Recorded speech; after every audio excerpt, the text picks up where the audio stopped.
Ustedes se preguntan cómo un candidato con tan pocas cualidades y tantos defectos pudo conseguir el apoyo casi incondicional de una parte tan grande de la población brasilera. Ustedes ya intentaron argumentar racionalmente con esas personas, pero parece que ellas están absolutamente decididas y te tratan inmediatamente como un enemigo ante una postura mínimamente contraria. Hasta tu tía, que siempre fue simpática contigo, ahora ataca tus publicaciones políticas en Facebook. Pues bien, les contaré una historia. El principal nombre de esta historia es un hombre llamado Steve Bannon. Él tiene una visión de extrema derecha nacionalista.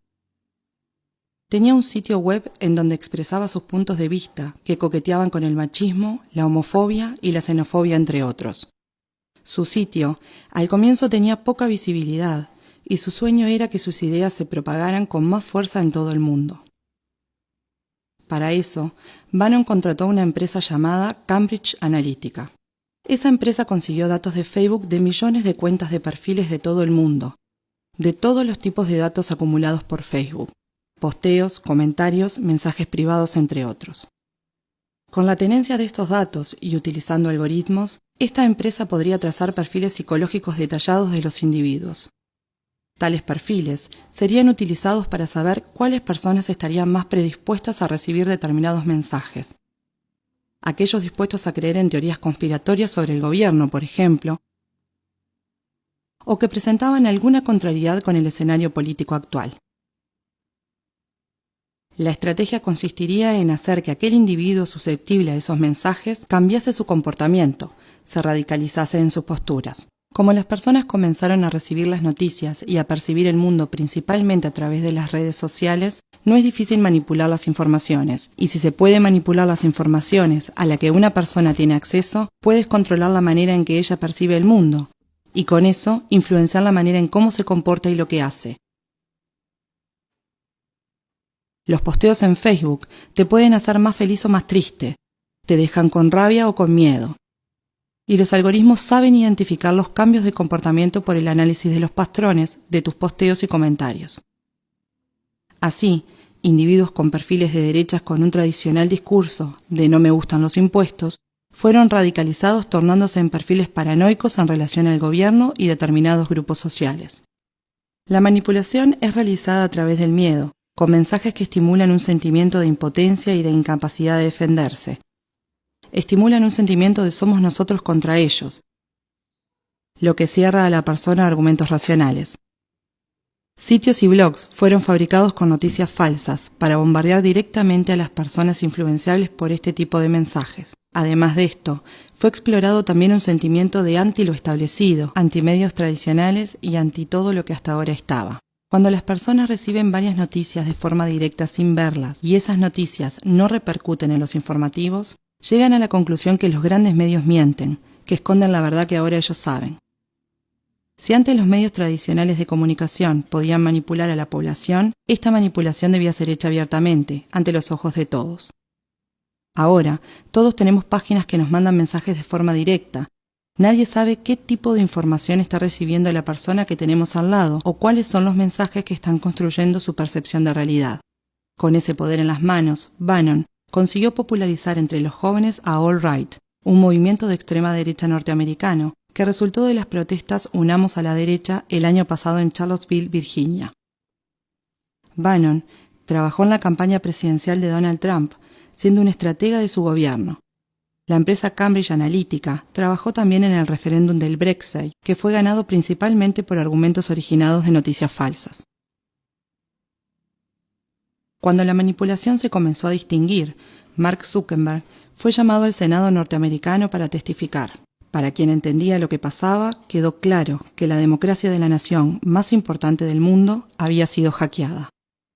Pero los congresistas poco entendían del medio social.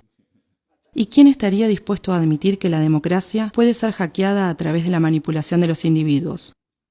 Zuckerberg solo estaba pensando en establecer un modelo de negocios lucrativo, con la venta de anuncios direccionados, decían. La recolección de datos y creación de perfiles psicológicos de las personas en las redes tenían una intención aparentemente inocente de hacer que las personas dieran clic en anuncios pagos. Era solamente un modelo de negocios. Pero ese mismo instrumento puede ser usado con finalidad política.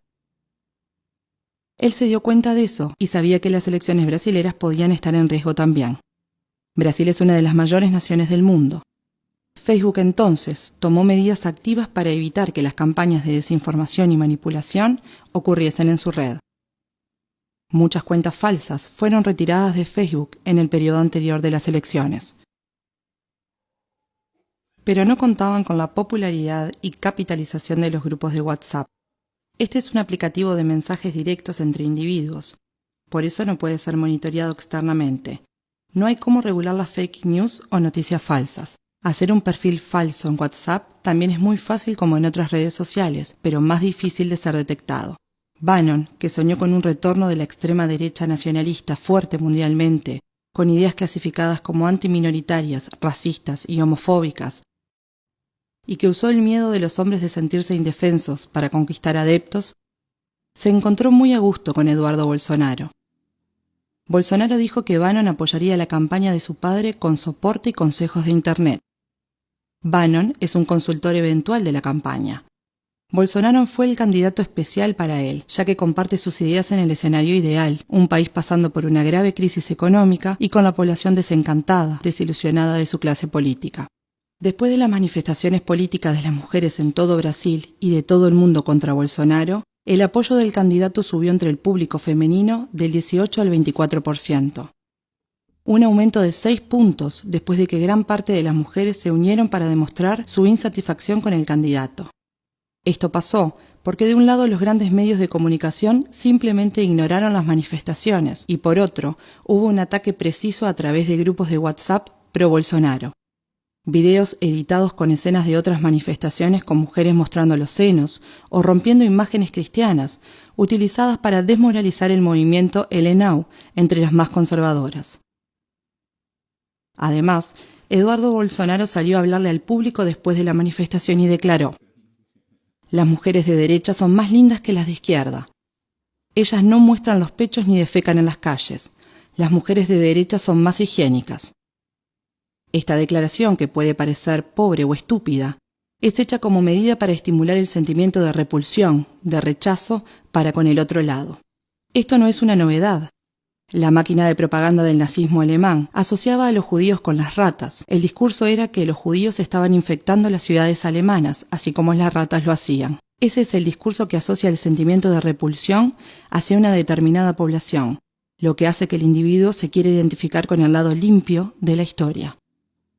He aquí ese 6% de las mujeres que se pasaron a identificar con Bolsonaro. Ahora nos es posible comprender por qué es tan difícil utilizar argumentos racionales para dialogar con el elector de Bolsonaro. ¿Te das cuenta ahora del nivel de manipulación a lo que tus amigos y familiares están expuestos? La pregunta es, ¿qué hacemos?